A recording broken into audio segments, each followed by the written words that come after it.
ask you what's this interesting piece of like I don't know clothing or something behind your head Oh, off so to the side? my studio is in a closet, Alex. Just- And and so this is my portion of the closet here, and these are actually my dress yeah, shirts and yeah. everything. So yeah. And let's see, what is this supposed to be? Just like an April icon on to the other side of you? It Is is. that That is is that stuck on the wall too? no, that is something that I can pull on and off right here. I can Okay, because no, it works compositionally. You know, if you just yeah. have a negative space there, you don't want that. Okay, yeah, okay, so we're good. We used to Yeah. we used to have this when Aaron was a part of the show. Did- It was them back to back, and then Yeah. And then Oh. he left. And did you notice that Eva and I cut him off for this one? Oh, I see. Okay. we sliced them right off and Oh, that's not good. Yeah. repainted it and that's Yeah. funny. It looks we really redid good. I like it. It worked out. I don't know if I was going to paint anymore, but that's what I got done. And I was like, I'll just put it up. So, and April, in your situation, you have like lights in the back, just like I do. string lights. Yep. Yeah, that's kind of cool. And I have your wonderful Spider-Man behind me. Yeah, and thank you. Appreciate it. Yeah, and another one, Venom. Yeah, there you go. All right. So I can go like this. or I can And go like this. all right, and down here I see you picked. It just so happens that Red Sonja is on the bottom right, Mhm. and basically that's sort of not that I used you as representational for Red Sonja, but it kind of works. So yeah, there you go. Yeah, I when I made the image, Alex, I figured since it is the A show and we have the beautiful April Hunter here, I gotta have Red Sonja in the bottom. And she said you have something here with the Masters going on, so I figured those Yes. two would be something prominent. They're right there. We can talk about them on the show. Yeah, that's just right there to great. promote your stuff. Okay, so whatever questions you have, just fire away. Yeah, Well, we're no not problem. live yet. Yeah. We haven't started the music. We just talked beforehand while we let the room okay. populate. And by So- the way, on your right side, you'll see a thing that says private chat or comments. If you click to comments, Yes. you can read what everyone is saying, and you can see them in there. And hi, Okay. Alexa. Hi, Speedway. Hello, Tin Goliath. Hi, Buckshot Kid. Hello, Eva. Hi, Doug. Welcome, you guys. Thank you for joining us tonight. Appreciate it very much. So yeah, once we get a certain amount of people in here, hello, Big Kenny. We're Yeah, waiting for well, small Kenny. It's basically on Facebook. People write their names, so I know who I'm talking to. Yeah. But on Instagram, I might get the same people liking things that I put up, but I don't know because they have weird names like instead of Tommy Edwards, it'll be Tommy the Alabama Slammer or something like that. I'm going, who the heck is that? Yeah, And then of course the number after like 4629, and you're thinking, what the heck is that all about, right? I'm 46 and I was born on the 29th, so that's pretty much what they as part of their handle. Yep. Hey, Lori. Hey, Winona. Top Wolf. Hello. And it's nice. Oh, Don. Hey, Don. So we saw Don this weekend. He was hanging out at the Lake Collecticon. Oh, was he? Yep. Yeah, I got people writing to me, like somebody named Scotty Pop. He goes, "Hey man, thanks for signing my comics." And it says Scotty Pop, and he has an avatar. So it could be anybody with a mustache and a goatee, right? So I'm thinking, who the heck was that guy? I have no clue. I know, and I don't think people. Hey, Fred, what's up? I don't think they realize how many people that we meet and see, and how many names we have to remember too. Like, well, with wrestling, we always have two names: their real name, their stage name, and then of course, everybody's got an online name, and then their screen names, and it's like, my brain is full. It's full. I don't have any more. I'm just I'm gonna start calling everybody like babe. What's up, babe? Yeah, hey, babe. Hey, remember me? You did this drawing for me at this show in let's just say MegaCon. Oh yeah, really? When? Oh, back in 1998. Oh yeah, and yeah, that's right. I remember you. I'm thinking I don't, but I didn't want to make the guy feel bad, So you have to say, oh yeah, right, yeah. I'll never forget. There was this movie out a long time ago called The Thing You Do. And it was a musical with Tom Hanks as the producer, right? And so the guy who wants to be the drummer in the movie is the drummer. He goes to this jazz club, and there's this African-American guy who's an older guy, and I forget the actor's name, but he goes, the kid goes, "Hey, remember me? I came to the studio while you were jamming." He goes, Yeah, and what's your name? What's your name again? The kid goes, let's say Tommy, and he goes, oh yeah, that's right. And I'm thinking, well, Tommy should know that it's his name. Of course, it's gonna be right. It just seemed kind of like a weird, like, oh yeah, that's right. Yeah, you're Tommy. Yeah, okay, fine. You just don't remember these names. I know. I remember the faces, unless there's some guy that comes to me that's 6'2" or 3. You know, he's all bulked out, and he goes, hey, remember I met you at the Marvel offices back in, and I'm going, I wasn't at the Marvel offices until maybe 1992. So that's 30 years ago. What were you, like 6? And he goes, no, I was 12, and my mom took me up there for a tour. And I said, so you kind of came up to my clavicle, right? And now you're 6'4", and you go to the gym every day. And I'm sorry, I don't remember you, but thanks for remembering me. You know?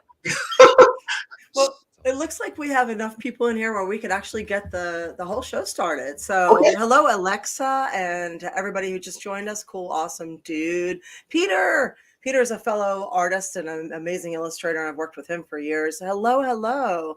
Oh, he says he's going to try very hard not to be an embarrassing fanboy over, there you go, over having Alex. That's awesome. No, be gushy. We love it. Be gushy. Oh, okay. So, yeah, definitely ask your questions. Put your questions for Alex in the chat. I'll be starring them throughout the show. Cool. You know, I'll probably be leading the interview today because you know, it's what we talked about. Because I know you too well, so it's better. Yeah, April likes to do the stranger thing where we if I don't know you, I'll interview you. If she doesn't know you, she interviews you. Right. So yeah, we can get started. Sure. Yeah, for sure. Cool. Everything pulled up right here. Let's do it.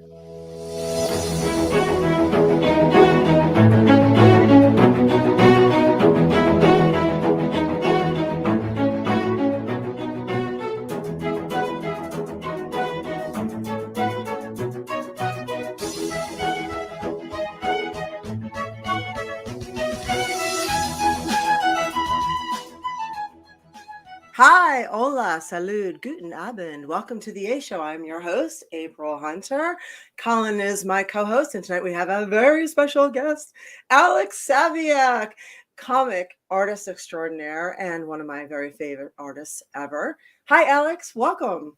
Oh, hi, April and Colin. Thanks for having me on the show. Really appreciate it. Yeah. I'm glad you could make it. So I'm going to hand you over to Colin because I know you and he doesn't know you, so he'll probably be a better interview for you since I'm just going to ask you about how your daughter's doing and stuff like that. And, okay. He might enjoy those questions. I know. My daughter is doing great. My granddaughter is about 8 pounds now. She's getting very cheeky and full, and good. Oh man, she's just a little doll face. Finally, yesterday. For whatever reason, I don't get there that often, but I was able to hold her, and she was looking right past me at my daughter. I'm thinking, well, that's not nice, but at any rate, she'll get to know her. My grandkids will be my other granddaughter, who is 13 now, and lets us know that she is a teenager. She has been calling me Popeye since she's a little kid because she wanted to know because her older sister initially said, so what are we going to call you? Because when my son got married, he inherited the stepdaughter, and she said, "Well, what are we going to call you?" And I said, "I don't want to be Pop and Grandpop and Grandfather and what." I said, "Call me Popeye," and they said, "Oh, okay, that's cool." And so that's kind of sticking. So when the little one gets to be older, my daughter already said, "Hey, so what is she going to call you?" I said, "Well, just so people don't get confused, she can still call me Popeye. Why not? I mean." Maybe I'll have bigger forearms by then again, like I used to when I played tennis. I had a right forearm was twice the size of my left because I was constantly utilizing it. But not anymore. There's no tennis in this future. So you didn't ask for Geety? Who? You didn't ask to be called Geety? Geety? No.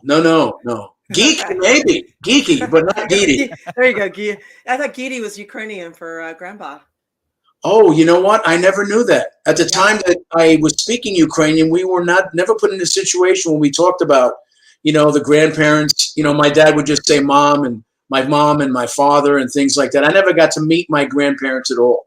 Oh, okay. They were in the Ukraine. My dad hadn't seen his parents since during World War II when he had to escape. Otherwise, the Russians would have, taken him in and drafted him, whatever. And my mom, she got married to my dad, I guess around 1948. My brother was born there in 49. And then they came to America, and they didn't bring my grandmother with them. And unfortunately, within the year, she got liver cancer and died.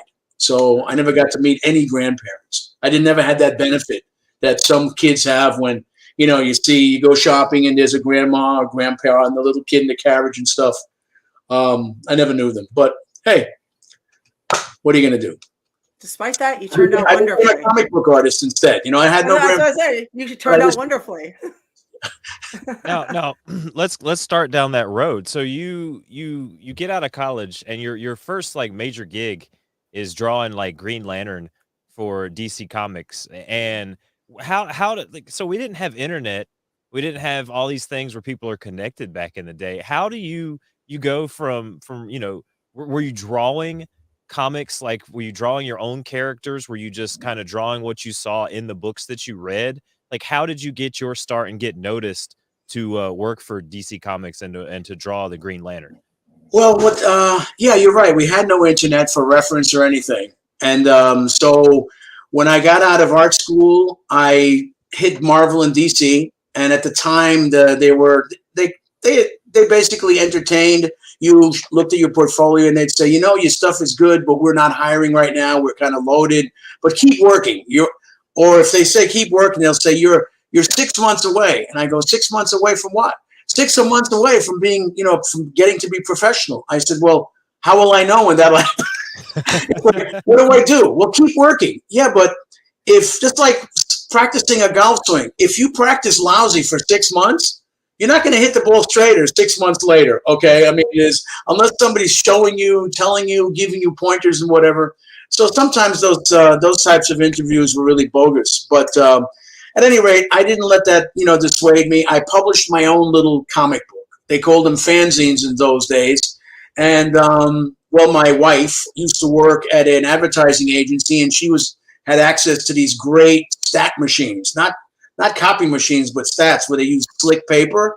And so she took my artwork, reduced it down, and I kind of made up these paste up mechanicals so I could have, 4 pages on one. And basically I ended up with like a 20-page magazine that I had printed to save money. I took all the pages, folded them, stapled them, did the whole 9 yards. And I just started sending stuff out. And I never sent it to Marvel or DC, but there was this one distributor of comics and related material on the East Coast. His name was Phil Suling. And I only printed 300 copies, and I sent him one. And within a week, he gets back to me and says, hey, this is really nice. Can you get me 5? You've got 500 copies to send me, don't you? I said, oh, sure, no problem. So I had to go back to the printer, make up another 300 copies because I sold about maybe 100 on my own.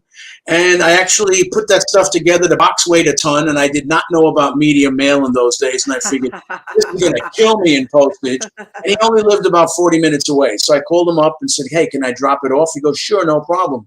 So I went over his house, and it was the first time I'd ever been in somebody's house that was 2-story, but like to have houses in Florida, you walk in and you got this 20-foot living room because the staircase is on the back and you can kind of go upstairs that way.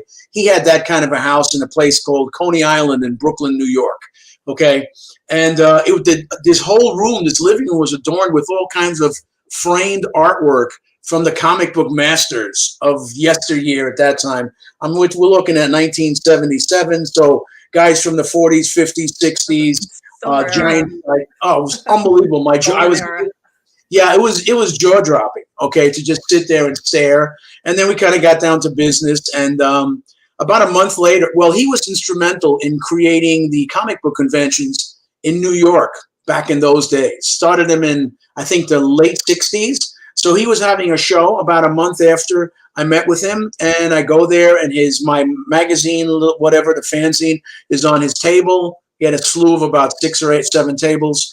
I asked him about it. He said, yeah, people are showing interest. It's looking really good. I said, okay, great. I went my way, and about a half hour later, I got paged on the public address system to come back to his table. And I'm thinking, okay, did I maybe leave my keys? No, nothing like that. But when I go there, there's this little old guy, about 5'5", kind of chubby, like, well, portly like I am, okay? And he's flipping through my magazine with this big smile on his face, and I get introduced to the president of DC Comics. And he goes, hey, nice to meet you. Are you working for anybody? I said, no. He goes, how would you like to work for us? And I said, sure, sounds great. So he said, protocol dictates that I call up the art director, make an appointment. And that's what I did. That was called on Monday. By Wednesday, I was there. And Wednesday afternoon, I left with my first story, which happened to be a one-page mystery story. They used to have these anthologies there, like House of Mystery, House of Secrets, weird war tales, where you'd have shorter stories in it. And I guess they let new artists get their feet wet just working with other scripts. Because as an artist and writer, quote unquote, myself, I used to write my own stuff and basically draw what I wanted to. I wrote what I wanted to draw. But now I'm kind of thrown into the fire, and I got an unfamiliar person handing me a story, and now I have to provide the visuals. And some writers to this day, and even back then, did not know how to write visually, because they would give you 7 panels or 8 panels on a page. It's a 6-page story. They're trying to cram 12 pages into 6. They're giving you tons of dialogue and captions, and they're explaining what's happening in the foreground, the middle ground, and the background. And these people are talking, and there's a battle scene going on. I'm going, how am I going to draw this? So it was very challenging. But, hey, I was up to the task, and I turned it in, and everybody, they were okay with it. And then, I say... Wait a second. Alex, I think you hit your camera. It went down a little bit. Oh. Just got to adjust it. There we go. There we Perfect. go, yeah. And just, I was curious, did you meet that guy 6 months, exactly 6 months after? Who? The head of DC Comics. Was that at the 6-month mark? Oh, no, that was, my magazine came out about maybe a month, 2 months before I met the guy. Okay. So it was, and it's funny because the year before, that summer before, I met with the art director of DC, and he said, hey kid, your stuff is good, but we're not hiring right now. And then I had to meet with him again. And I guess because the president said, hey, hire this guy. He goes, hey kid. Yeah, I remember you. Yeah. Et cetera, et cetera. And so I left. So by the time I got to the 5th little mini story, which was a 2-page mystery story, I brought it in, and I guess I did something, tried to be more creative with the layout, because it was very static type of a story. So I tried to move things around a little bit, have heads bursting into the panel above, but not to be distracting, just to kind of jazz things up a bit. And this editor was an old school editor. He was probably in his 60s already at that time, and he hated it. I mean, he grew up in the golden age of comics, and where everybody just did, 4, 5, 6 panel grids. And this was not a grid thing for him. And so he freaked out. And he goes, well, step outside my office. I'm going to go talk to the art director. And he went and saw, him, and the door closed. And, the classic thing where all of a sudden you're down the hall and you hear inside the office. And I'm thinking, oh God, he's kind of like cutting me a new one in there. Okay, I'm dead before I even started. And then he comes storming out, walks past me, slams the door. The art director sticks his head out and goes, hey kid, come in here. And I said, look, Vinny, I'm really sorry that. He goes, the stuff looked great. Forget about him. How would you like to draw Green Lantern? I said, yeah, that would be great. So he introduced me to the editor, and the editor goes, hey, what makes you think you can draw Green Lantern? I said, well, I'm a big fan of the character, et cetera, et cetera. I love the artist, the stuff. I'm familiar with the stories. He goes, well, draw me up, a couple of samples of how, you would draw the character. So I went home, did a couple of pages of poses of him flying and constructing with his ring and all this stuff, brought it in on Friday, and I walked out of there with my first Green Lantern story. So that's really awesome. Yeah. Yeah. And, and then I was there for about 9 years. And then how I got to Marvel was the fact that, well, first of all, where I lived on Long Island, John Romita, who was the second artist to ever draw Spider-Man, lived in the town next to mine. And I went to high school with his kids. One of them is, there's my camera Kablooey. Your Italian is coming out. It's got to be the New York. Your New York Italian is coming Either out. that or his camera's got a mind of its own. It's like it doesn't want to rest on your computer screen. That's good. I have to be less animated because maybe I'm shaking the floor or something. I don't know. That's what I call it. It's the Italian when people talk with their hands, no matter where they're from. But at any rate, so the one son, John Romita Jr., is 4 years younger than I am to the day. It's Rebecca head there just shifted on me again. Okay. I know what to do. Oh, there you go. So at any rate, I went to high school with his kid who is still working for Marvel today. And as I said, he's 4 years younger than I am to the day. He's still drawing Spider-Man, a whole bunch of stuff. And so I got to know him through his older brother that introduced me to him, et cetera, et cetera. And so he knew that I wanted to get into comics, but I didn't get into Marvel at that time because DC grabbed me first, basically. And so when there was nothing left for me to do at DC because I was working on Superman at the time, I just called him up, working on Superman, and sales were dropping. So they were changing all the creative teams on Superman, and within, I'd say, by February of 1986, I didn't have any work when I turned in my last job. And so I immediately called up John Romita across town at Marvel and said, hey, I don't have any work. Do you have anything going on there? He goes, yeah, come on over. Our guys are so late all the time. We need fill-ins done all the time. You can make a living just doing fill-ins. So I had my current Xeroxes of the story I just turned in and brought it over there, left it on the table. And that was I think it was a Monday or a Tuesday of the week. And by Thursday, I'd gotten a phone call and they asked me if I'd be interested in drawing a fill-in on Iron Man. So that was the only Iron Man story I ever drew. But that started me off on a number of fill-ins and covers and whatever. And eventually I got to fill in on Amazing Spider-Man for 3 issues and Web of Spider-Man for 4 issues. And then I just got the gig.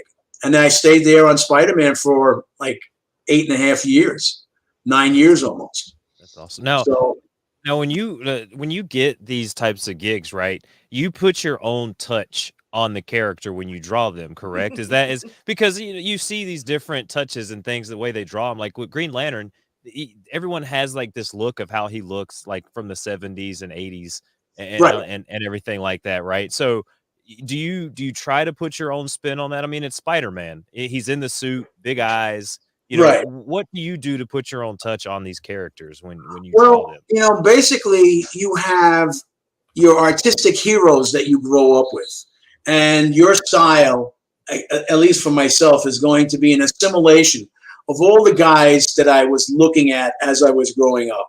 So now whatever that style is, I just relate that to however I interpret a character. Okay. Now you don't even need a style guide. Marvel and DC are not like Disney. Disney, if you're going to draw a character for them, they give you a book that's about telephone book width. I mean, monster thickness. And every page has, the length of the jaw and how big the curl is on Hercules' head and however you're drawing whatever character. And if you deviate that, more than like 5%, and in some cases, 5% is even too much. The guy with the discerning eye is going to say, nah, you got to just smooth that out there a little more or trim the lashes on the girl. And that gets to be crazy. I mean, I never got involved with that. But at Marvel and DC, you basically have the characters. And you try to stay within the limits of what they look like. I mean, if Green Lantern is going to be, let's say, a 6-foot-tall guy of a particular frame, you're not going to make him 6'5" and, increase his shoulders by 6 inches on each side and make him look like a half a Hulk. You're not going to do that. You're going to stay within the framework of what's going on there. Unless specifically the editor might say, hey, you know what? Maybe we just want to jazz him up a bit, see what you can come up with. But the only time that actually happened was when I started drawing Spider-Man, and I guess my hero for Spider-Man was John Romita. And so initially I was following his way of doing things. But then when Todd McFarlane came into Marvel and was doing Spider-Man, and it was such a success, after about, I'm going to say a year in, we had an editorial meeting, and the editor said, hey, listen, I don't want you to change your style to look exactly like Todd the way he does it, but Todd drew in the big eyes, added more webbing on the mask and on the rest of the costume, and made him more spidery like. In other words, if he was swinging, his knee could be up like past his head, for Pete's sakes, and he just looked like, he was all bundled up and then exploding out. Whereas John Romita, and I still love his work, he basically looked at Spider-Man as being a realistic guy with realistic proportions, but he was maybe triple jointed or quadruple jointed, so he could do more things than the average superhero did, but not completely get whacked out. And so basically I tried to incorporate Todd's certain stylistic nuances into my work. And well, I think it worked. I remember getting letters and compliments that, for everybody's got their own fans, and people would say, your Spider-Man is my favorite because I enjoy your style, and you took in what Todd does best, and you made this conglomeration that is really top notch. We think that you're the best Spider-Man artist out there. Sales-wise, that never showed up because Todd was outselling everybody. But hey, it is what it is. When you said there were some people that were coming in and they were gushing about being fanboys, I guess that always I'm always flattered when that kind of stuff happens. People come up to me at conventions, and they're just sitting there. When people come in, guys come in from Europe. I came specifically to see you, and I said, me? But you got all these other guys here that did great. Oh, no, you are the master. Oh, okay, well, I do appreciate that. So at the same time, I've always considered myself to be, like just a man named Joe. That, I'm just a regular guy, and I was blessed with the ability to be able to do something I've enjoyed my entire life since I was a little kid. I always wanted to be a doctor when I grew up. I went to college for pre-med initially, and I always figured, I'm going to draw on the side. But then when somehow things didn't work out for me in the sciences, and I ended up transferring to art school in New York City, that's where I ended up. So here we are 45 years later, professionally speaking. My 45th anniversary was just last month in May. That's when I got the first gig. Yeah. So speaking of guys from Europe, Dionysios says hello. Oh, hi, Diane. No, the one that saw you at MegaCon. It was I forget what name he was using in America, but he was the one that came from the Middle East. Oh, yeah, Dionysius or whatever. Dionysius. I'm probably saying that wrong. Dionysius. I think it's Dionysius, yeah. Because I asked him, I said, do people call you Dion for short? He goes, well, some do, but I prefer Dionysius. And I said, okay.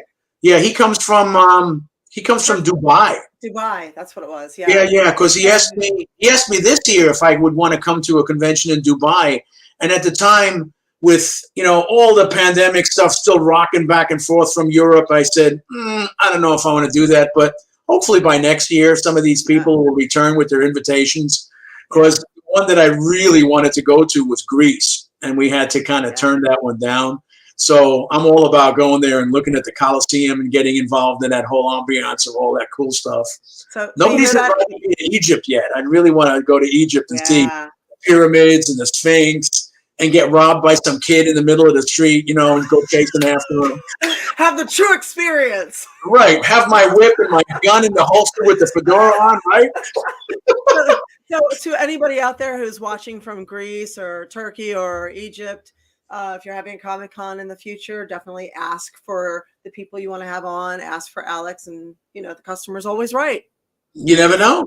What works these days? You have to actually contact the Comic-Cons and ask for people.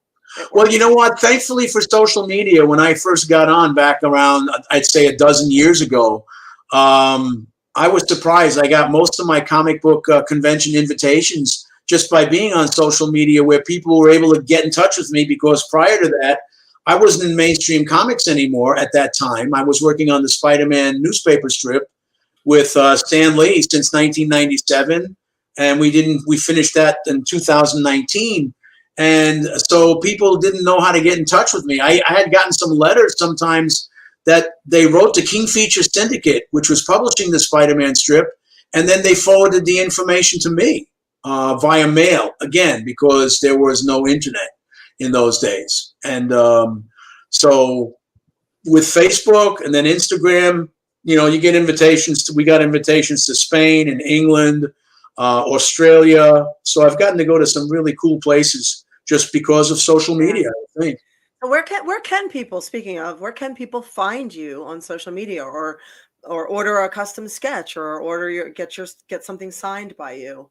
Well, you can find me on Facebook and Instagram, or I've got kind of a little website, alexsaviuk.com. One word, alexsaviuk.com. And you can go on there, and they have a link there where you can make a request. It goes right to my email account. So I get people contacting me all the time for commissions and things like that, just through the website, which is kind of neat if they don't get to me through Facebook or Messenger. And so, yeah, again, that kind of stuff, keeps you going. I'm at the point in my life where I'm busy enough, and I don't want to be like extremely busy. I've been there, done that. I used to, have a monthly comic book, and I was never that fast in drawing or composing and telling a story. Thank you very much. And I know I'm going to hand you back over to Colin for a second, but I had a question somebody wrote in, and our lovely viewer, Tim and Goliath, he wanted to know what your favorite comic book supervillain, who that might be. Oh, my favorite supervillain. Yeah. I don't know if that's on a personal level or to draw. Those might be two different questions. Yeah. Well, people have asked me, as far as heroes, they ask me, who's your favorite guy to draw? And I always say Hawkman. I loved Hawkman as a kid with that helmet that he had and the wings and the whole 9 yards. And as far as they always say, well, who's your favorite Spider-Man villain? And I usually say probably Kraven the Hunter. I just love that lion mane thing going on. And, well, he's got the mustache, and, okay, he's got the extended soul patch, all right? But, I mean, he's Russian, and I'm Ukrainian. So we have, even though we have Slavic roots right now, as we all know, I'm not getting political, but the Russians and the Ukrainians are kicking each other's butts. But, that's as far as we're going to go with that. Then somebody just wrote in the comments, we have a Comic-Con in Germany, in Berlin, Cologne, Stuttgart, and maybe Munich. Yeah, wow. Alex speaks German. Ach du lieber, das ist sehr gut. Okay. Yeah. I'd like to get in touch with somebody from Germany.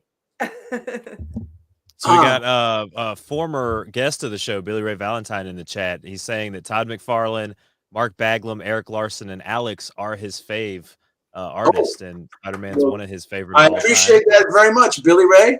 Not Cyrus by any chance, right? You're not a musician or anything like that? Okay. No, he takes his name from Billy Ray Valentine from Trading Places. Oh, Billy Ray Valentine. Yeah, that's right. So who's your personal favorite supervillain? My personal favorite supervillain. Let's think. I'd have to probably say even though he's been overplayed and overdone, the Joker is really one of my favorite villains. Okay, since a long time ago. And everybody always have their new takes on it. I never thought that Jack Nicholson was Jack Nicholson, okay? And then when they said that what's his name? Joaquin Phoenix. No, not Joaquin Phoenix. Keith Ledger was going to be the Joker, and immediately go, Heath Ledger. I mean, you see him in this and that, and you just don't picture this guy being the Joker, but he knocked it out of the park. Yeah. I mean, that became the definitive cinematic Joker for me. I mean, Joaquin Phoenix was, that was a whole different thing. That wasn't even related to the Batman universe. Mm-hmm. The director did his own thing with it. Joaquin did his own thing with the character, and it was definitely something different, considering everything that had been done before. So, you have to applaud his performance on that, which was, great. Again, when you've got the Hobgoblin is really a lot of fun to draw, as is the Green Goblin when it comes to Spider-Man. Batman has his whole set of villains. I mean, the Flash, when I drew the Flash, there were certain guys there that you always wanted to draw as a kid, growing up, he had a whole cast of characters. So it's really difficult to say, I would, if I could, which character would I like to draw the best and the most? And even people say to me, hey, what's the favorite comic book that you drew in your entire career? And that's really an unfair question because, I mean, I've got 45 years worth of stuff behind me where I could say I could list you a half a dozen favorites, maybe even 10, or as we were taught to say, hey, my favorite job is the last one I turned in, because, you know, you're giving every job that you do, hopefully you're giving it your all, and that's your best at this particular time. Okay. Now, I kind of feel that way whenever I do work, but I'm not saying that I don't look at my stuff from, let's say, the middle 90s when I was drawing Spider-Man and I was really in a groove, and I look back and I go, wow, yeah, I was pretty good back then. You know, we have some pictures. Can we show some pictures while you're telling these stories? Oh yeah, sure. And you know, somebody pointed out that you drew the X-Files as well. I did the X-Files for 12 issues, and initially when I took that gig on, I was a big fan of the show, so that made it doubly nice to do. And I put my own spin on it in terms of, well, how I would tell a story. I mean, I basically always looked at it, tried to be as dynamic as possible in telling a superhero story, and I tried to bring those dynamics cinematically to the X-Files. Whereas prior to that, I would say, you know, you had your Mulder and Scully, and they kind of told their story, but I was just trying to do it my way, and I think a lot of fans kind of liked what I did. So that was fun. Disappointing when the book folded, because the movie came out, and the company in California, 1013, had approval rights to everything we did, whether it was stories, plots, artwork. So they were really busting horns sometimes about likenesses for Mulder and Scully. Mm-hmm. And, you know, and I first started drawing it when season 4 came out, and Gillian Anderson, yeah, I remember that just a couple of days ago. And Gillian Anderson had makeup on, and she looked beautiful. She lost some weight. She looked fabulous. Not that she didn't look good before, but now she was a rock star. And so I'm drawing it, and I'm giving her makeup, and they write back, "Nah, you got too much makeup on the Scully character. You have to lighten the eyeliner." And I'm told the editor, I said, aren't they watching season 4 now that they're producing? I mean, she's like rocking it with all the makeup, and then this is what they told us to do, so you got to, you know, lighten the line on the makeup, or Mulder's nose is too long. And I said, I traced the photographs you guys sent me, because again, this is 1997, 98. I don't have internet pictures where I can just Google, you know, David Duchovny and get a million pictures that I can just utilize. I had to accept what they gave me, and then find that there was a monthly X-Files magazine that came out where I could get hopefully a couple of new shots every month, and I did.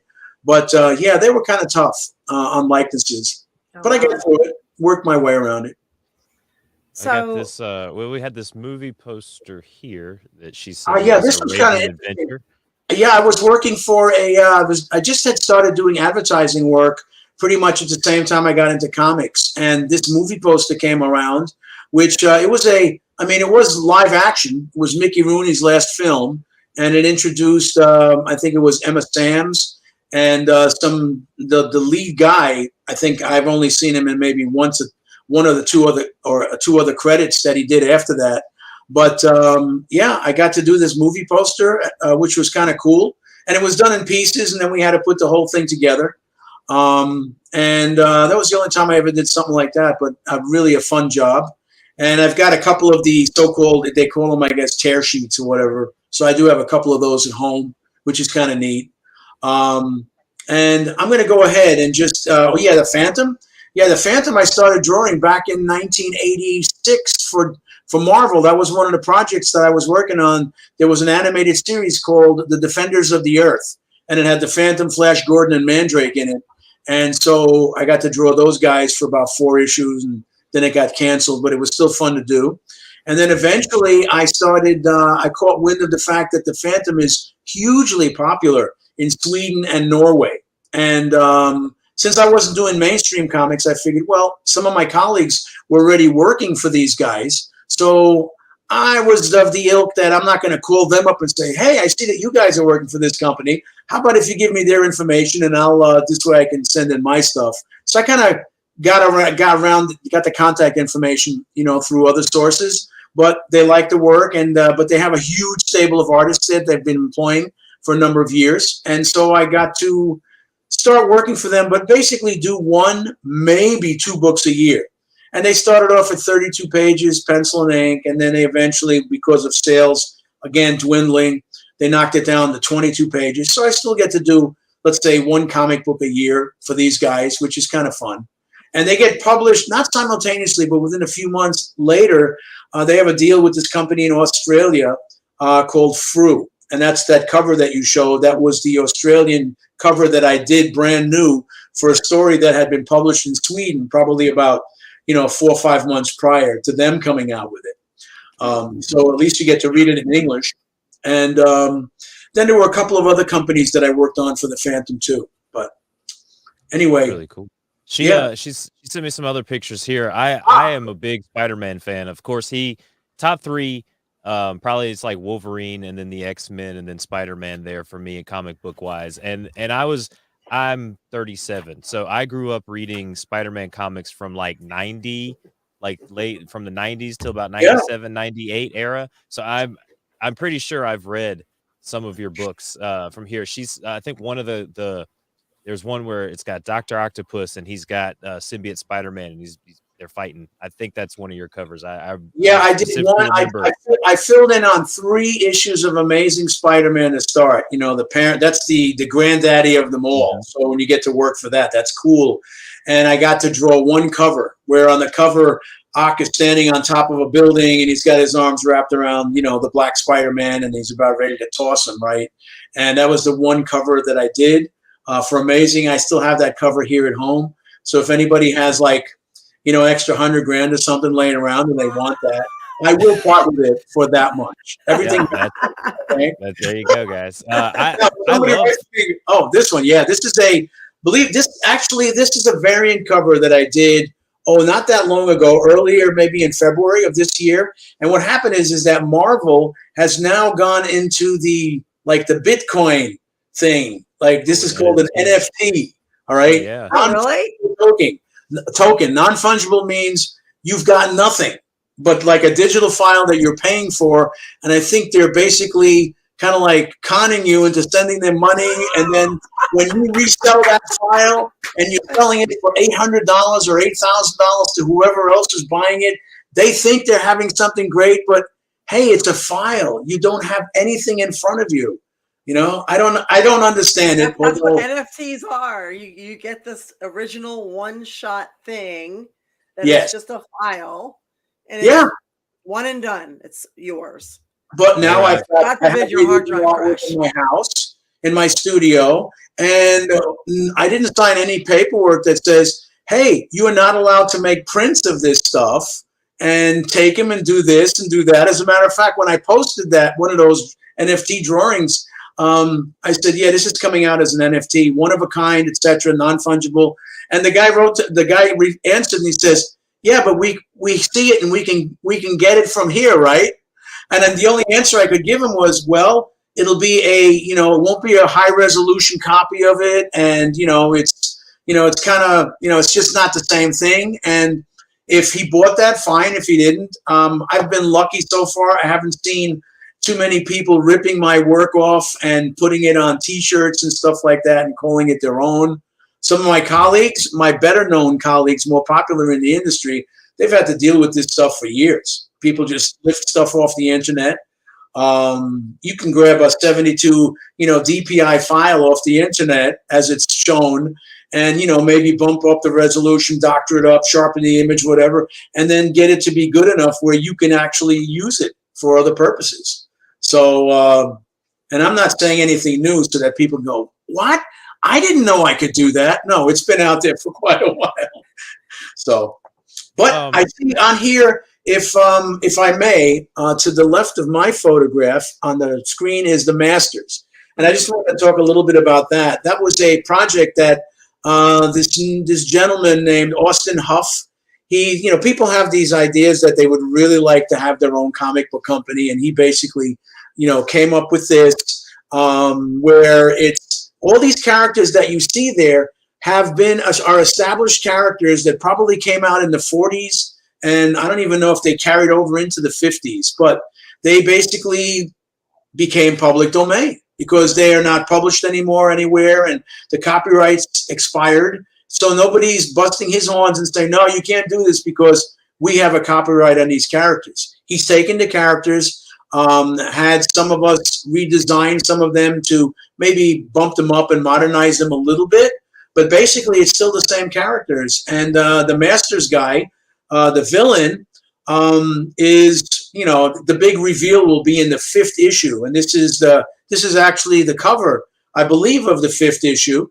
And that's why we're not getting to see him at all. And during the stories, he's always sort of in a cast shadow, so you can't tell what's going on with him.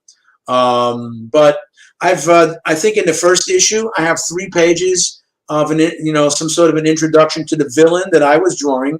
My character is the guy that has the stretchy neck in the back. His name is called Plymo. And, we've had Plastic Man, we've had Mr. Fantastic, we've had Elongated Man. There have been, rubber band guys out there for a really long time, but this is one of the older ones from the 40s.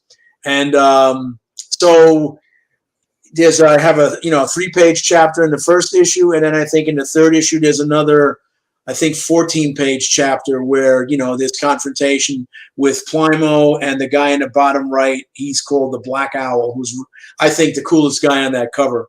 And I didn't get to draw that chapter, but I get to draw him in my chapter, which is kind of neat.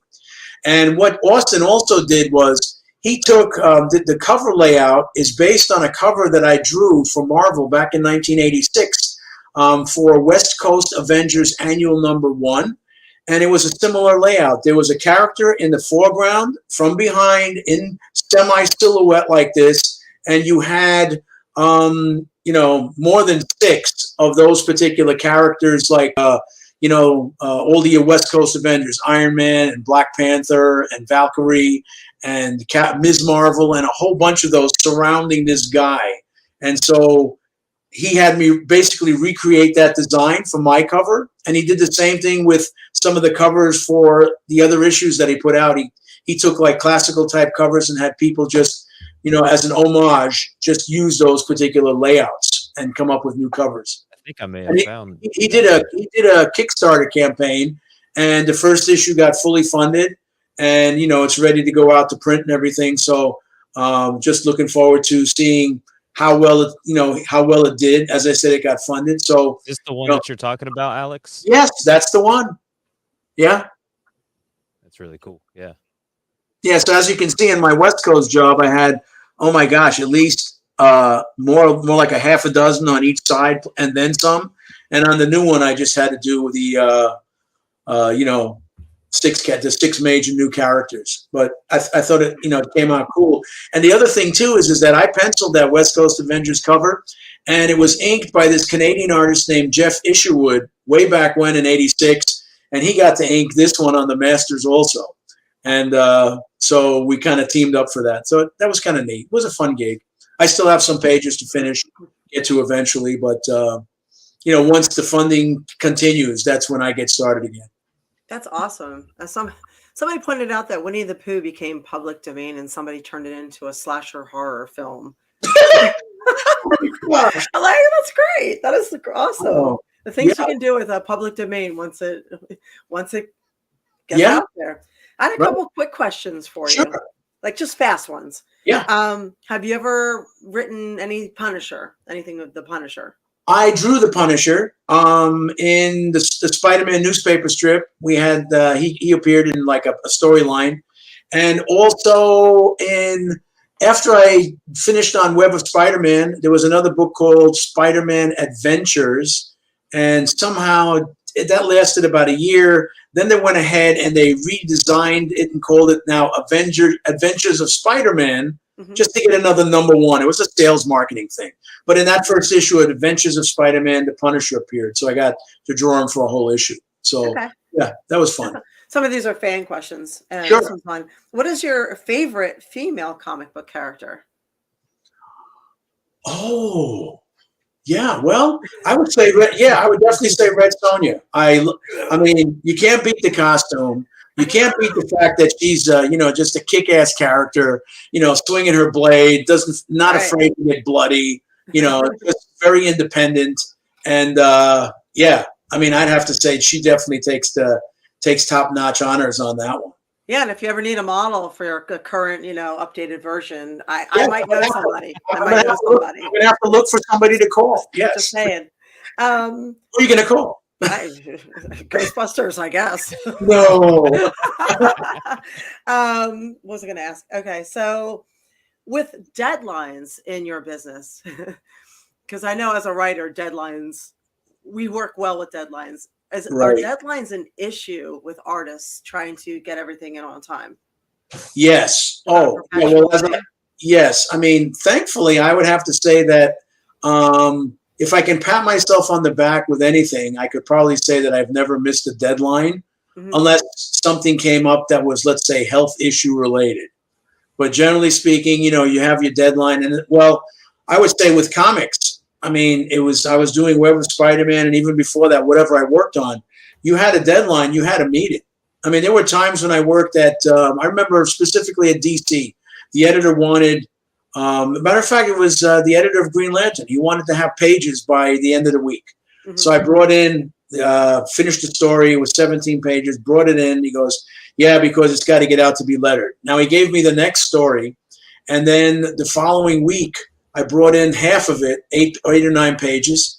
And the book that I turned in the week before was still on his desk, unlettered. And I said, oh, what? I'm not going to say I made the mistake, but I said, oh, wow, the story I turned in is still here. It didn't get lettered.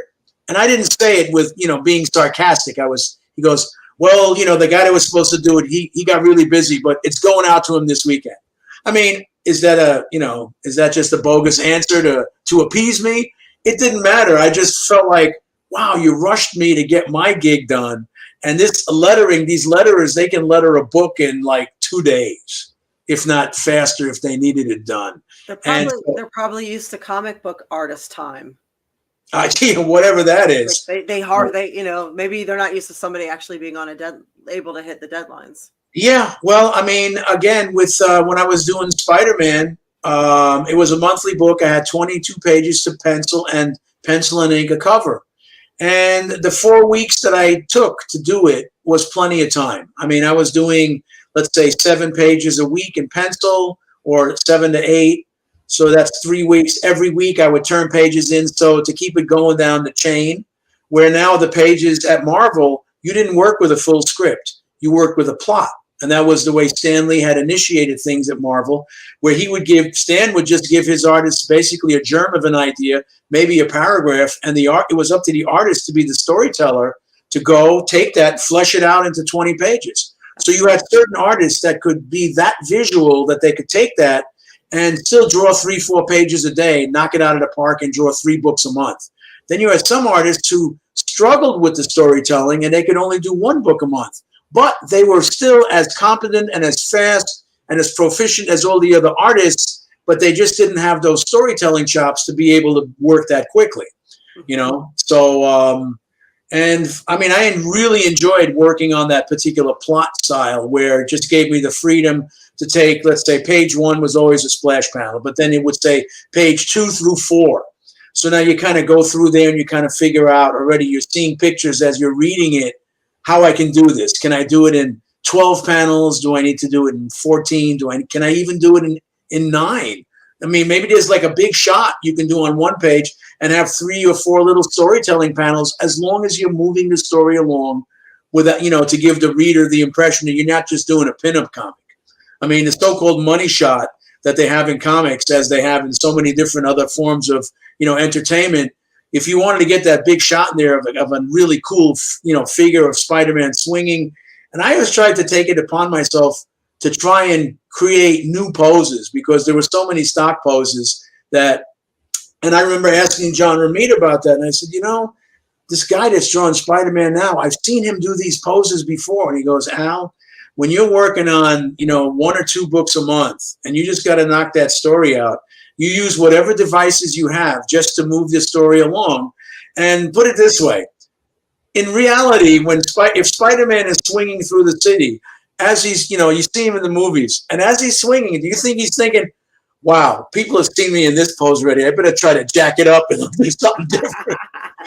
He's going from point A to point B, and maybe he should do this, and he's upside down or And some of the CG guys are probably going to try to come up with something new and cool while he's getting into some of these poses from point A to point B. It's almost like looking at animation when you've got, a beginning frame and an end frame, and then you got the in-betweeners, the 12 to 20 panels that go in between to give you that motion.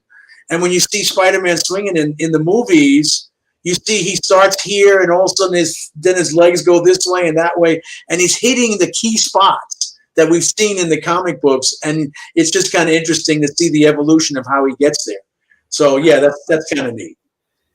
Okay, my last question is: you said you and then I'll let Colin take everything, but this was just a quick one. You said your wife helped you put together your first fanzine. Mm-hmm. Was she already your wife then, or is that how you met her?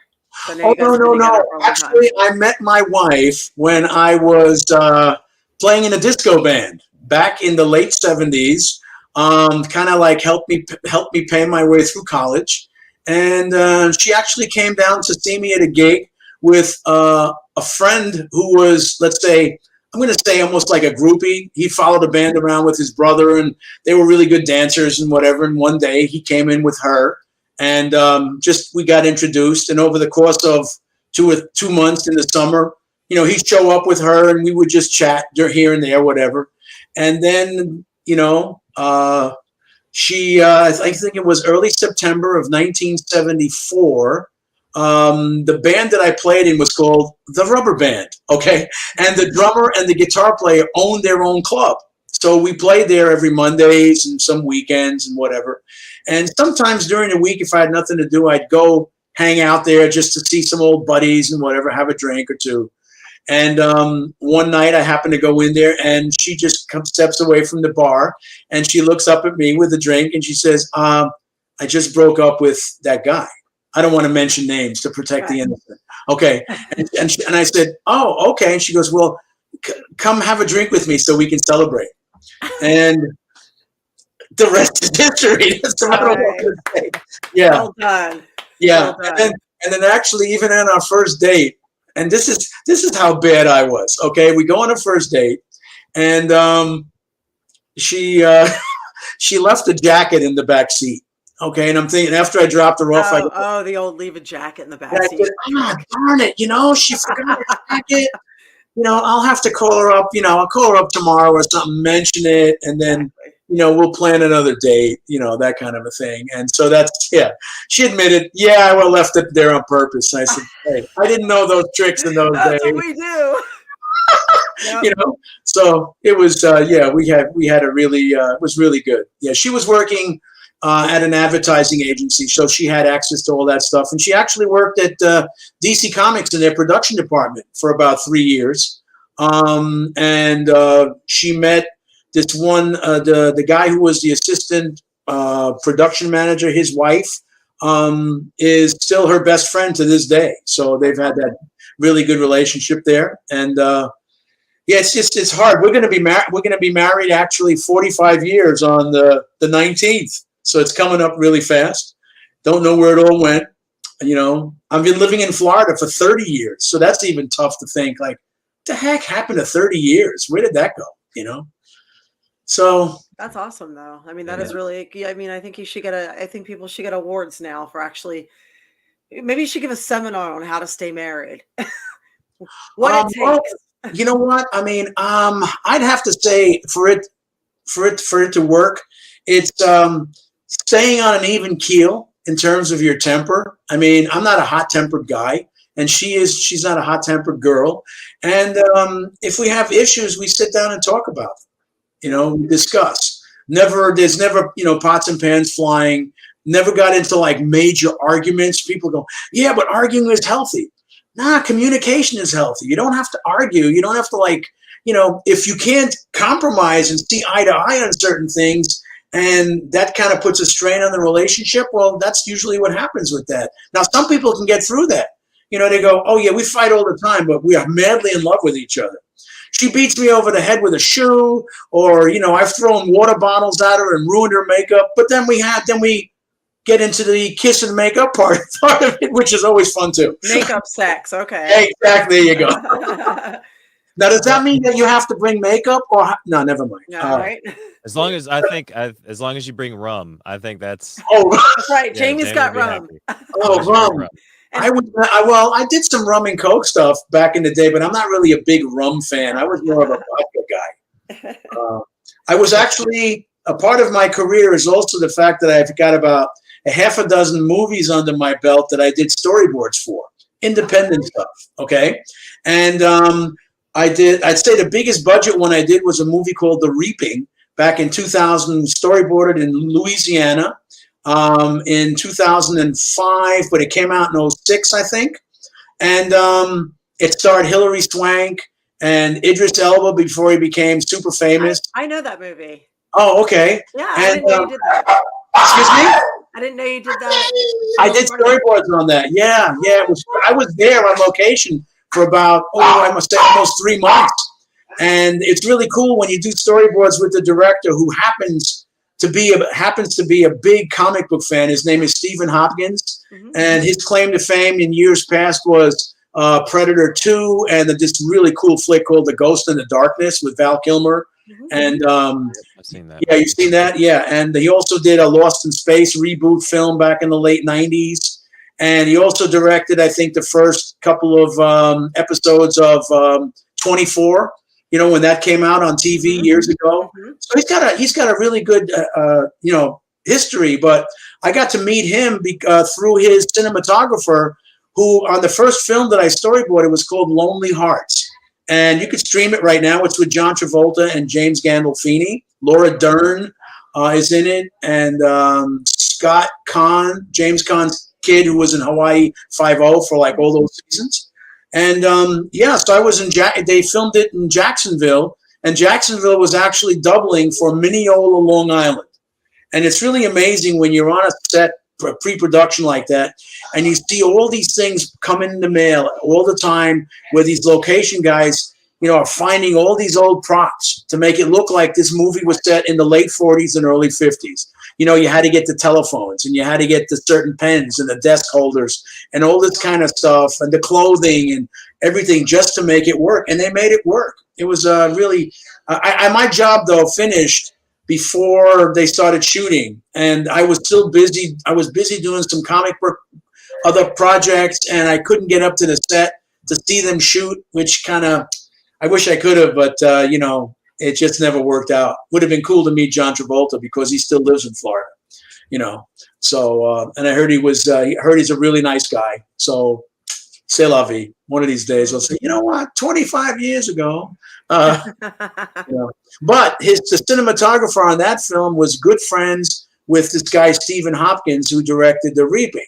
So that's kind of like, well, in every industry, that's how it is. One guy mentions, hey, listen, this, that, and he goes, oh, my friend Stephen, the director, he's a huge comic book fan. So I was coming home on weekends because it was about maybe an 75-minute drive.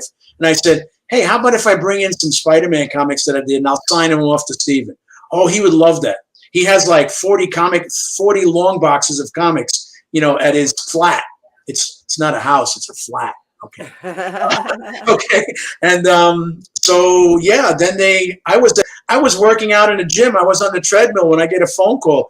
Hey, can you come to Baton Rouge like next Monday? Because, we really would like you to storyboard this movie directed by Stephen Hopkins. And I said, well, who recommended me? I thought it was suspicious. I thought it was a prank because they weren't giving me all the information. I said, well, who recommended me? And then when they said this guy's name, Peter Levy, I said, oh yeah, I worked with him on Lonely Hearts, and Stephen Hopkins, yeah, I'll be there. So that's kind of how I got that gig, which was kind of neat.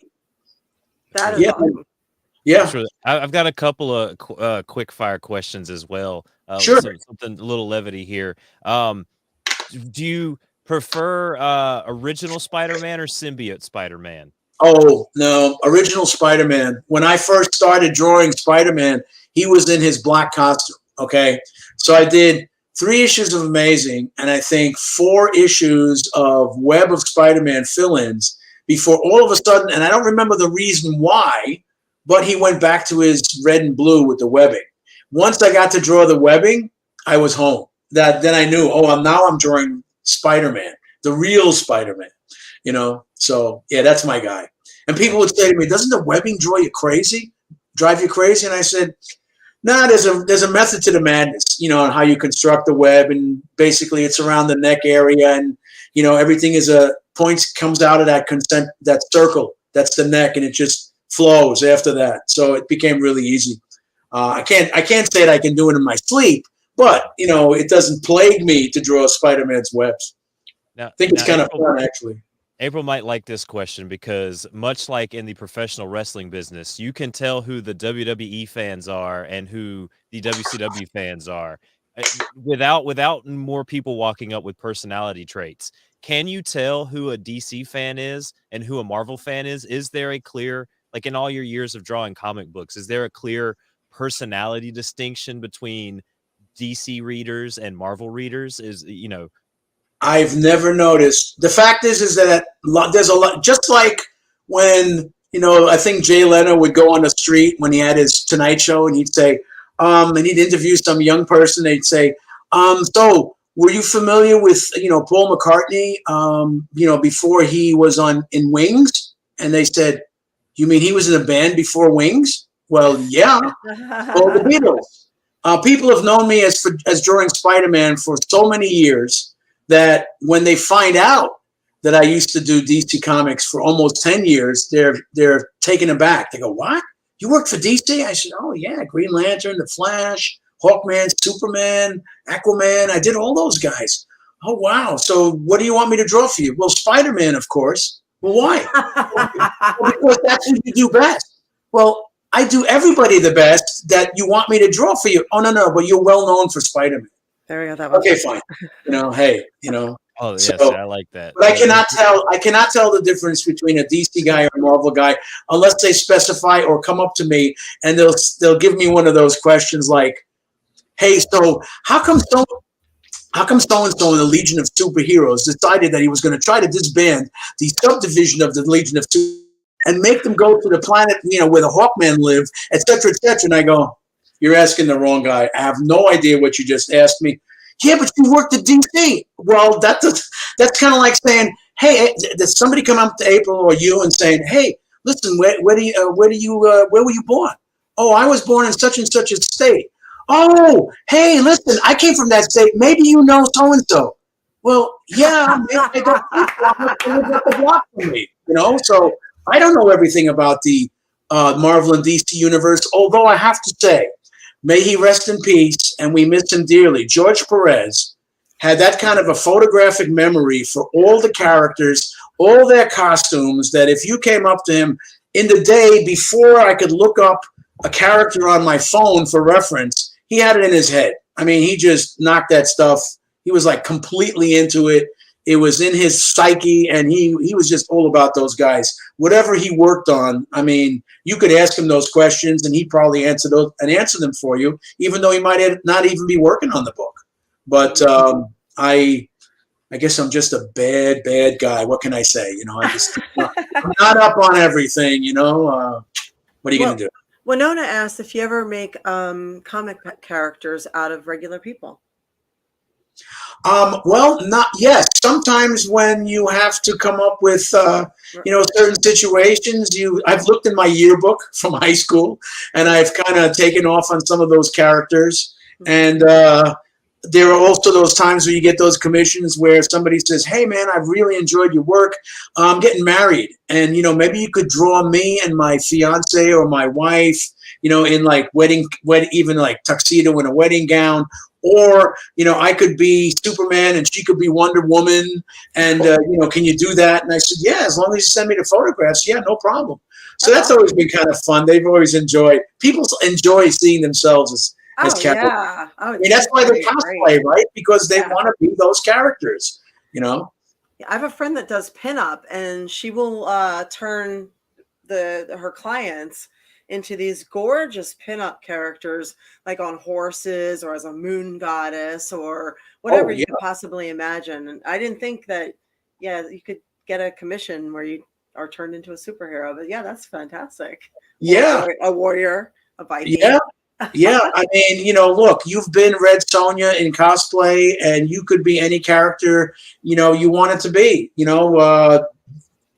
Wonder Woman, Power Girl. I think you've done so many over the years, and there's others that people might want to see you walking around in. There's a popular one on Facebook right now called like an Edgar Rice Burroughs art type of a thing, and people are always like getting deja Thoris from Mars. Mm-hmm. With the skimpiest of skimpy coins and chains dangling and stuff like that. And when you see it in 2D in a comic book, you kind of just, it doesn't have the same appeal as if all of a sudden somebody's walking around like that at a convention. Like when people were doing Princess Leia costumes, right? And she'd have that weird kind of a bra thing that she was wearing. And, some people could pull that off, and some people should not even try to pull that off. But they feel comfortable. Hey, listen, if you feel comfortable enough to put that stuff on and walk around and just... There's not much to it. No. And not much to it. Yeah. All those costumes are... Well, unfortunately, the thing is that every woman in comics is well endowed. So that's like, if everyone's well endowed, where's the mystery of seeing one that isn't that well endowed and then going, you know what? I prefer women that are well endowed. But you don't have that choice. They're all like double D cups running around in comics, whether they have, V-necks or whatever spandex, and there's no differentiation. And the people, I think somehow all of a sudden you just feel like you've just seen it way too much. There's a saturation of art. Yeah. I mean, I'd like to see. I mean, I'm not saying that I'm going to go out there and if somebody said to me, "Hey, listen, create a new heroine for me," and if you create her, well, she's just going to, just don't make her look like every other superhero woman. Maybe give her like a 32 B cup. Okay, well, if that's actually, I tried that. I did some work with Stan Lee where he created a new series of characters for Archie called Stan Lee's Mighty Seven. And there's one girl, her name was Lady Lightning, and she was basically the Flash, right? So I drew her in an athletic body. I gave her athletic, breasts, and she was in good shape to be a runner, okay? And then after I designed it, and it seemed like it got approved.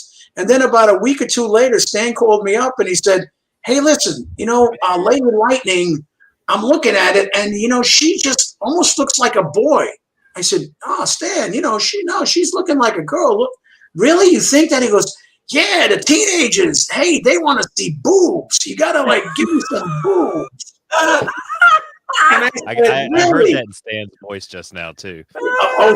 Hey, listen, I got a Stan story after this, but at any rate, I basically did a revision and I emailed it to him. About maybe 10 minutes later, he goes, "They're not big enough. You got to give me more."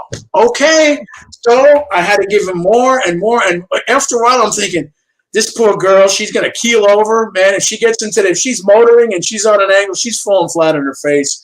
And she's just going to slide in, okay, and have tons of abrasions and whatever. But, hey, that's what he wanted. So that's kind of like what I had to give him.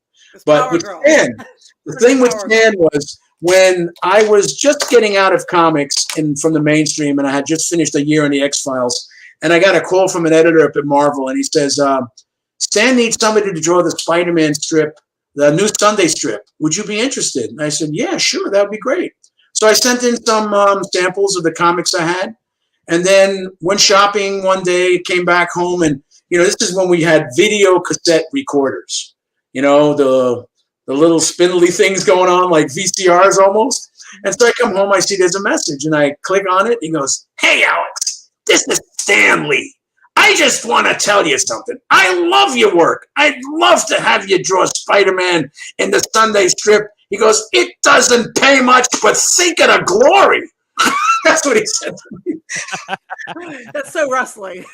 Oh man, that was just too funny. And it paid as much as I got paid for one page of comics. So it wasn't like I was getting ripped off or anything like that. But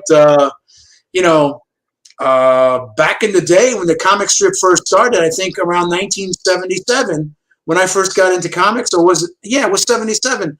I mean, that strip was in about 700 newspapers.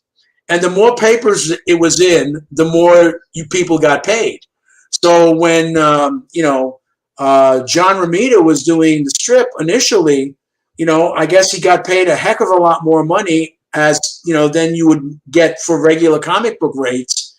But Stan was very good in the fact that he was the one that was paying our checks. And as time went on and the paper started dwindling in circulation, he didn't reduce the rate that he was giving his creators. So that was kind of good. Because, I'm sure we all know those people who said, oh, yeah, they're downsizing at my company, but they told me if I take a $10,000 pay cut, I can stay. Well, if you got bills to pay, you make ends meet, you got to take the job and maybe find something else. But Stan just kept the rates going the way they had been, which was kind of neat. Oh, that's nice. No, we're over an hour here. We're getting close to winding down here. I've got one last question for you. Sure. Of all the characters that you've created, like Nightwatch was one of my favorite ones, and I really like Tombstone as a villain. Who are some of your favorite ones that you created or you sat down and you worked to kind of help create as like a new character that wasn't necessarily an established character? Well, let's see. Up at DC, you always somehow would come up with some villains. They'd always get some new villain going. And, the villains I created, I can't say, oh, yeah, really, I can't honestly go back and say, yeah, I really loved how I created this guy. Although when I was doing Green Lantern, they had a series called The Alien Green Lanterns. And I had to come up with some new guys, some new aliens who this one guy named Arcus Chummock, who was kind of almost like a gorilla type, very simian gorilla type guy with tufts, and he had lower fangs, okay, because whenever they would defeat an enemy, they would eat them, okay. That was his shtick, okay. And then there was he was on trial for having, I don't know, for whatever the issue was, and then there was another tribunal there that his name was Malat Dasim, and he was, I don't know, like almost like a double octopus, and he had one eye, and the ring was on top of his skull because the skull was actually protruding. So I got to draw those two guys. That was a lot of fun. But I wasn't really there to create too much. I mean, you mentioned Tombstone, you mentioned Nightwatch, and then there was also for Web of Spider-Man number 100. I had to go ahead and I think your memory is pretty good. Thank you very much. The only reason my memory is good because I've done these interviews so many times. It's the same stories over and over again, so I can't forget them. But at any rate, for Web of Spider-Man number 100, I had to design the spider armor, and I think that was the only time that armor ever appeared in comics per se. But they've gone ahead and they made toys out of it, figures and stuff like that. Colin's over there pulling it up right now. And it was kind of fun to design, but then I didn't realize, I said, oh my God, I got to draw this guy in so many panels in the book. Oh. And it's so much more time consuming than drawing Spider-Man with the webs. That's so crazy because I remember my brother, he was, he's 5 years older than me. He was a big collector of this stuff. I remember him having pretty much a lot of these sets, and he had this cover. Let me get this cover saved so I can put it up there for everybody to see. Because I remember this one. And I can see where you're saying it would be a pain to draw it every week because it was very it was highly reflective. Yeah, there's a big panel. There's the cover on right there, and all those were all individual pieces. They all had to have reflection on them because it was, some kind of a massive like metallic suit that he had to protect himself from this league of villains that he was fighting in that issue. But thankfully, somehow it got corroded. Whatever corrosive material, there's one villain splattered all over him, and he had to basically burst out of that armor and be himself, and still manage to beat the bad guys. Wow, but I think I probably signed that book more than any other Spider-Man book. As a matter of fact, when that book first came out, there's a company led by Nick Barucci, Dynamite Entertainment. They're up in New Jersey, and they used to bring people in to sign comics, and then they would package them and sell them and stuff like that. And I remember flying up there, and it was me, some of the other guys drawing Spider-Man, a couple of other people, and they had a sign like, 9,000 copies. And so we were there for like a day and a half just signing books. But yet still, to this day, people just still keep coming by. They like that book. And I get requested to do that commission when they go, oh, yeah, Spider-Man armor. I'm going, really? You don't want the regular guy? No, we want the armor. Oh, okay. So I think on my commission price list, I wrote stuff like, hey, if it's going to take me more time than usual, I got to charge 50% more. So, hey, time is money. It is what it is. You can even say it's a popular cover. I got to charge you a little more for the popular cover. Hey, they would. Fall I know that there are some people out there that in charge, charging for autographs and stuff. They go, oh yeah, well this is number one, so this one's $10 more, or this is like the mainstay of this whole thing, and that's $20 more, and yada this, and it gets kind of involved. I'm kind of a low-key guy. I don't have a big wall behind me that has a million prints all over it where people can say, oh, I'll take this. I just put them out on my table, and I'm kind of happy just to be able to have this, really quick setup and break. It's the breakdown that's important. It's like, when we used to play in band jobs, you set up, you do your tests, you play the 3-night gig. Boy, Sunday night when it's 2 a.m, now you got to pack it all up.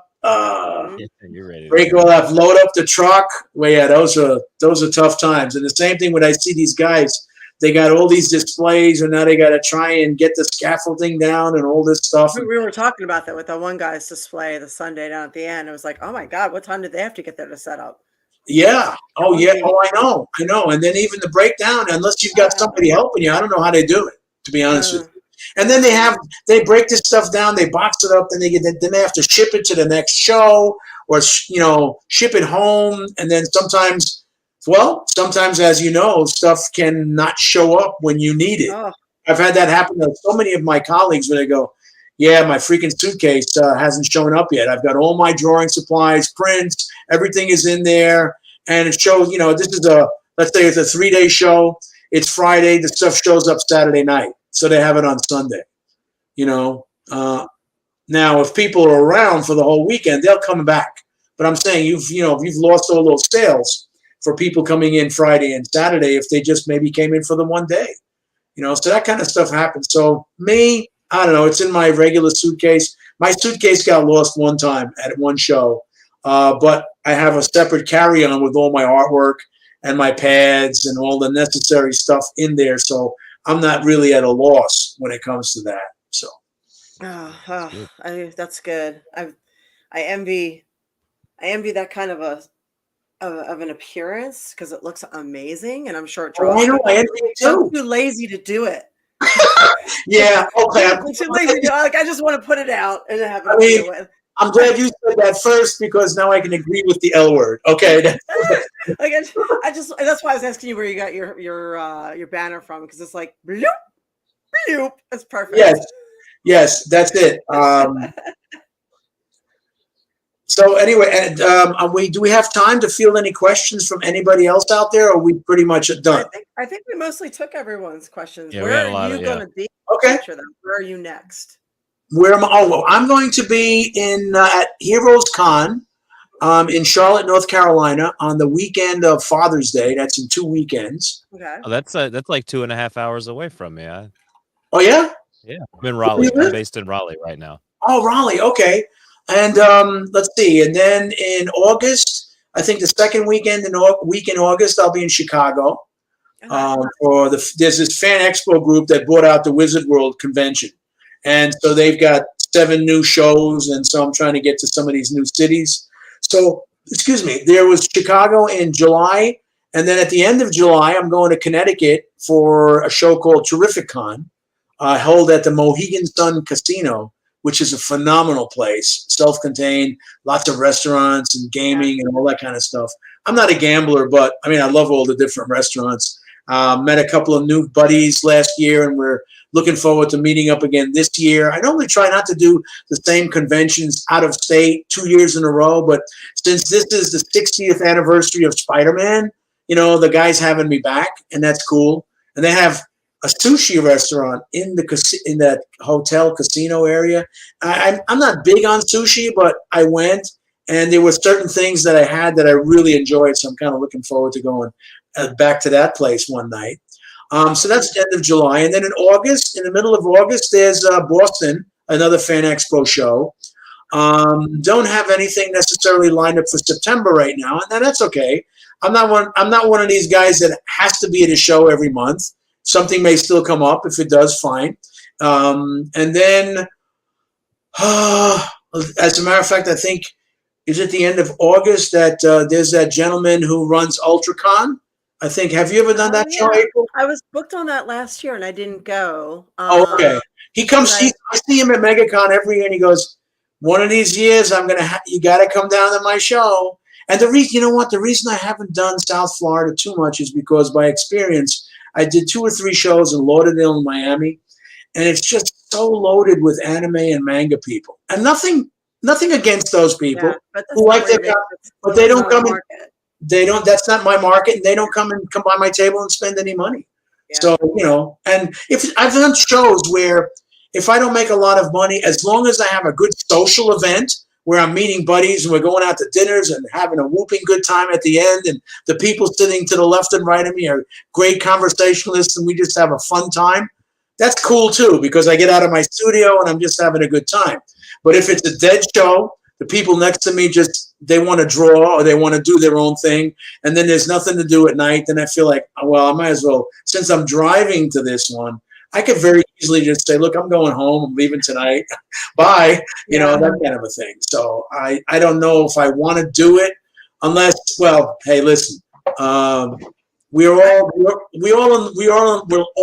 all in love or in like with the Yankee dollar.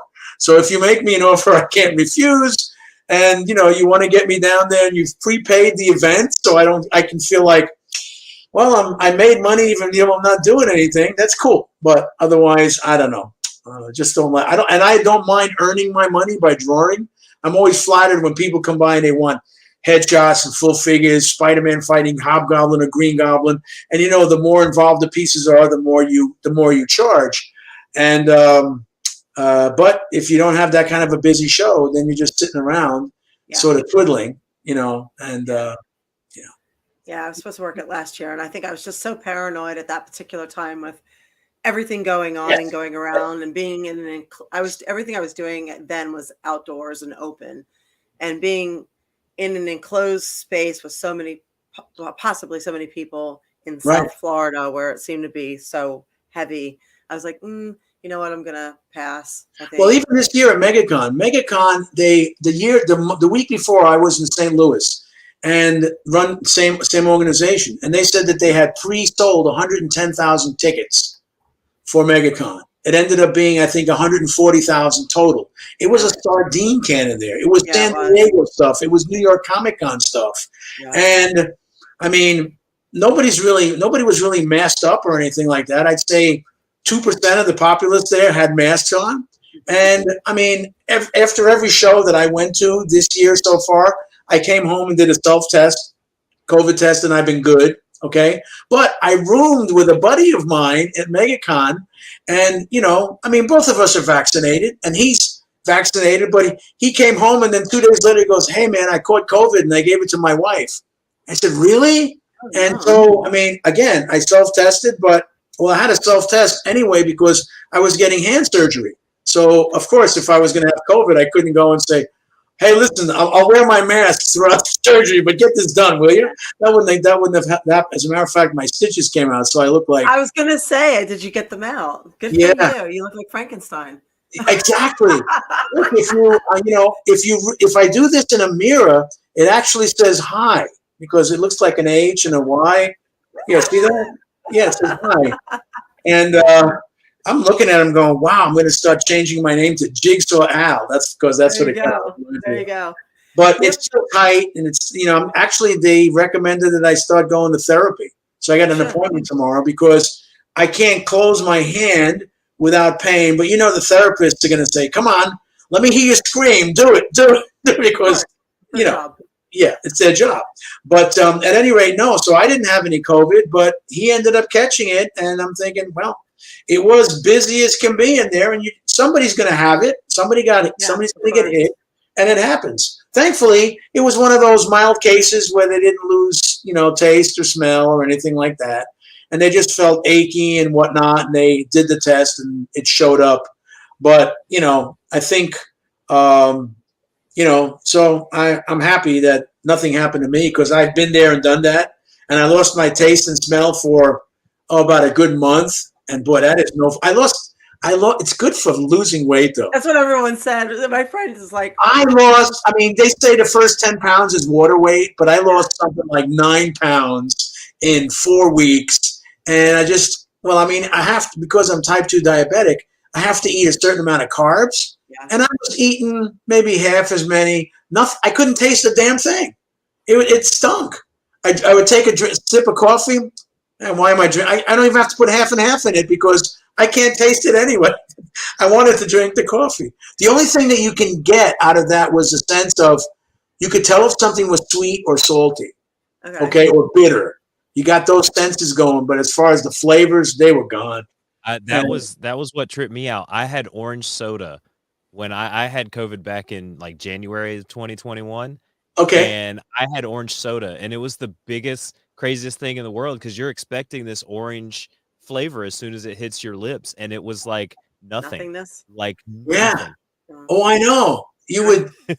Yeah, it didn't matter if you took a slice of pizza with pepperoni.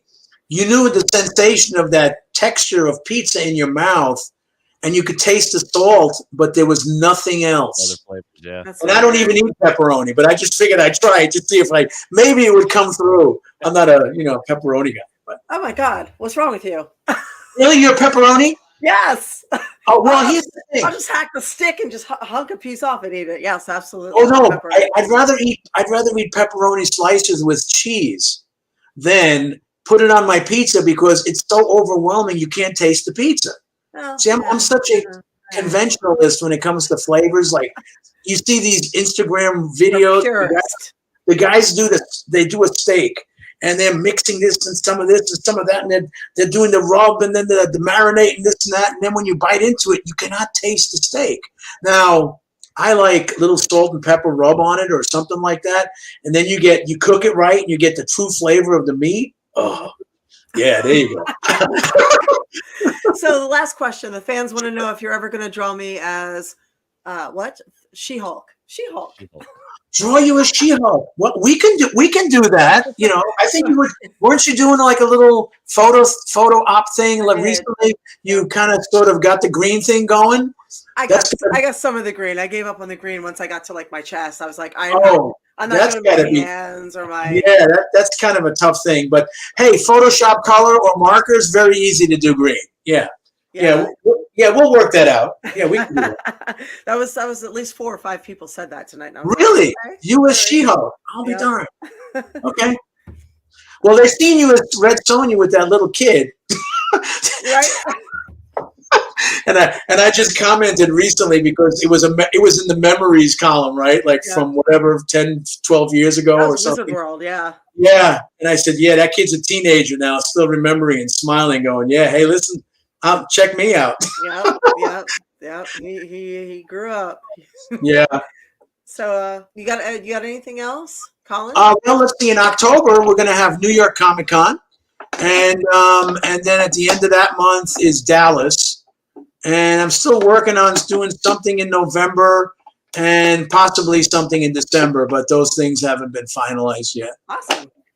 All right. Well, we will, since we've taken up enough of your time, we'll close it out. But if you guys are in Tampa Bay this weekend, I'll be on Tampa Bay Screams.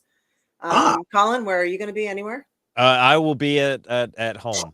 Colin will be at home, and specific. we will both be back here again at 7:30 Eastern next Tuesday. And we have a ritual. We like to do a pec flex to say that the night's out. You want to pec flex with us? You can draw it if you want. I'm wearing slimming black, so I don't think we'd be able to see it anyway. So plus your camera's down again. So Alex, is pec flexing down low like that. Okay. Okay, there you go. Nice, nice. So thanks you guys for being here tonight. We really appreciate it. We'll see you in a week. You can find us on patreon.com, The A Show, patreon.com, April Hunter, and we love ya. Thank you for being a part of our night. Thank you. And thank you for having me. And sorry, I didn't let you finish completely, No, but okay. thank you for having me. And thank you to everybody who tuned in tonight. I mean, it was really nice to see that we had, quite a turnout. And, Ali RX is going to New York Comic Con this year. First time in 5 years. Okay. Good deal. Good Oh, deal. Freed 32004 says, thank you to the Confather. That's Eva. That's Eva. I've heard that. Yep, the Confather. We were joking around saying that we were going to get a T-shirt in the Godfather font. I feel like Al Pacino. Just when I was trying to get out, they reel you right back in. Remember from Godfather 3? But it has to have a pocket in the front so he can reach his change and give people back their change. Yeah, well, I keep wearing my Hawaiian shirts. I just got a couple of new ones, so I'll be featuring those in the upcoming conventions. All right, everybody, listen. Thanks again. It was fun, and have a great week. All right, heal quickly, and thank you for coming on. All right, no problem. Thank you. Bye-bye. Bye. Thanks, everybody.